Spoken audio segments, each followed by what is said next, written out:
You to meet the new sheriff of Rock Ridge. I'd be delighted. Wow! From a Western parody to a full-scale Hollywood mutiny, this movie didn't test limits, it erased them. This is the 20 shocking facts you haven't seen before about the movie Blazing Saddles from 1974.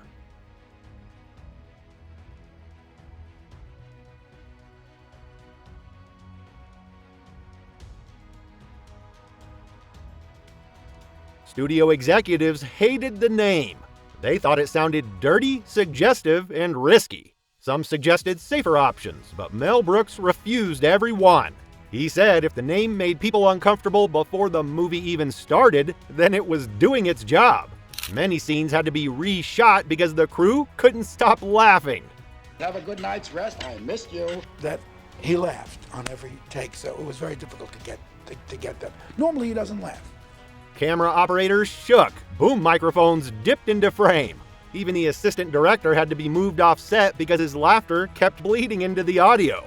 Mel Brooks finally yelled, "Stop enjoying the movie, we're still making it." Slim Pickens had built his career on real westerns. Mel Brooks never fully explained the joke. Pickens played every scene with total sincerity. We'll head him off at the pass! Head them off at the pass? I hate that cliche. No winks, no exaggeration. He treated fart jokes and chaos like serious frontier drama. That seriousness grounded the madness and made the absurd moments land even harder. Whirling transient nodes of thought, careening through a cosmic vapor of invention. Ditto. Ditto? Mel Brooks modeled Hedley Lamar after a real type of Hollywood executive, power-hungry, taking credit for other people's work. Brooks never named the person, but those in the industry recognized the type instantly. Harvey Korman leaned fully into creating a villain so ridiculous he felt real. Before release, censors flagged entire pages. Racial language, sexual jokes, religious satire, Nazi jokes.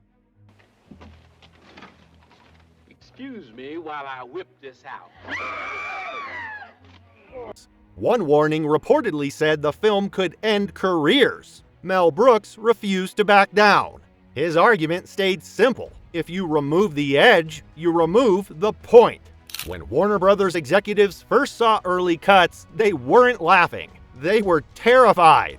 They thought the movie was chaos. Some wanted to quietly pretend it never existed. Mel Brooks demanded one thing before that happened: a real test screening with a real audience. At the test screening, the audience stayed quiet for nearly 20 minutes. Then came the campfire scene.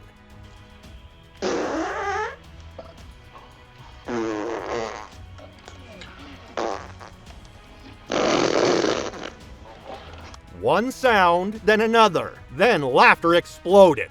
People cried. People slapped their knees. That moment unlocked the room.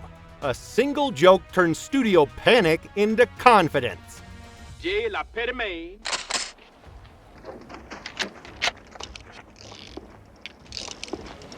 I hereby assume the duties of the office of sheriff in and for the township of Rockridge. Clavon Little made history as one of the first black leads in a major Hollywood comedy. During filming, he received hate mail and threats. Some people couldn't separate satire from reality. Little never brought that pain onto the set. He stayed calm, confident, and sharp, turning his performance into something quietly fearless. Mel Brooks brought Richard Pryor in to help write the script. Pryor sharpened the jokes instead of softening them. Brooks wanted Pryor to star as the sheriff. The studio refused, fearing controversy.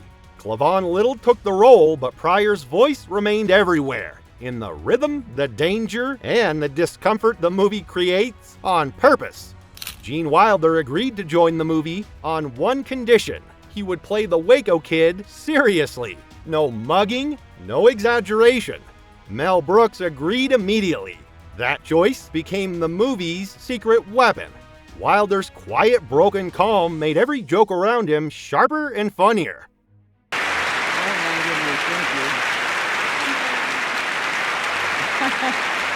Thank you. The role of the Waco Kid was originally played by Gig Young, but on the very first day of filming, things fell apart. Because of being drunk on set, Young was removed from the film entirely. Then Gene Wilder was called and said yes without hesitation. And in that moment, a crisis turned into one of the most iconic performances in comedy history. Mel Brooks didn't just bring Richard Pryor in to help write jokes. He wanted Pryor to be the star. Brooks believed Pryor was the heart of the film's message. Pryor's comedy made people uncomfortable first, which was the point. The studio refused, and the role went to Clavon Little, who delivered a confident and legendary performance. One of the most shocking gags in the film involves the character punching a horse, knocking it out cold.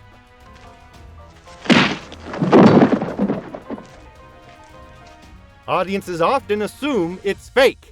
It wasn't. The moment was carefully staged with a trained horse and a professional stunt performer. The horse dropped on cue, and the shot was completed in a single take. Once that horse went down, viewers understood that anything could happen next. One of the film's slapstick explosions almost went wrong. A dynamite charge was rigged to explode after actors cleared the blast zone. On the day of filming, the charge detonated early. The entire set froze. After that incident, Mel Brooks tightened safety rules. Still, he kept the shot in the movie. The danger added to the chaos. When Warner Brothers executives watched the final cut, one moment stood out. The ending. Characters break the fourth wall, leave the movie, wander into other sets, then drive away in a limo.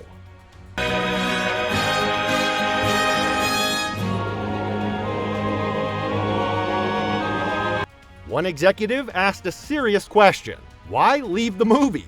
Brooks answered calmly, because it's over. That ending wasn't random. Brooks wanted to tear down the storytelling rules themselves. The wild musical meltdown near the end of the film almost didn't exist.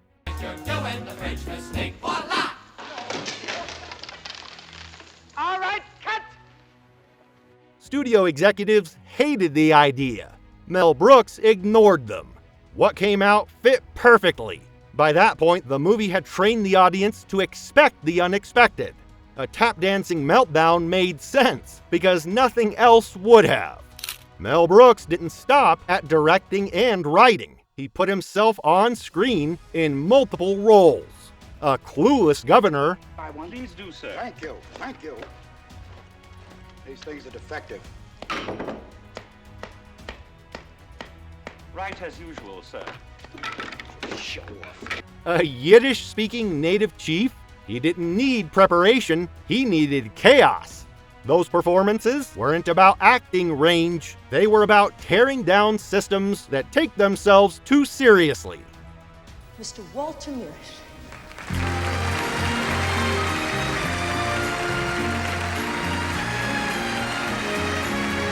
Blazing Saddles was a massive hit. Audiences loved it. Critics praised it. The film received nominations and won nothing. The satire was too sharp, the language too raw, the message too uncomfortable for Hollywood to publicly celebrate. Mel Brooks later joked that the movie didn't win Oscars, but it won something better: longevity. Shooting Harvey Korman and bad guys escaping from Warner Brothers, escaping from the black sheriff who was... Mel Brooks has said plainly that Blazing Saddles could not be made today. Not with that language, not with that ending. The movie existed at a very specific moment. Its goal was to attack hypocrisy head-on, using comedy as a weapon. That kind of satire walks a razor's edge. Once crossed, it doesn't get crossed again the same way.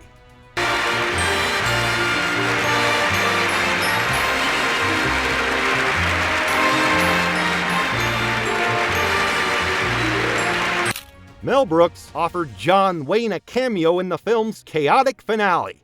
Wayne read the script and loved it. Then he declined. He told Brooks his fans would never forgive him for appearing in it, but he promised he would be the first in line to see it when it premiered. Wayne kept his word. The King of Westerns showed up for opening night. Blazing Saddles crossed a line and dared Hollywood to follow. If any of these facts shocked you, drop it in the comments. Like, subscribe, and I'll see you in the next one.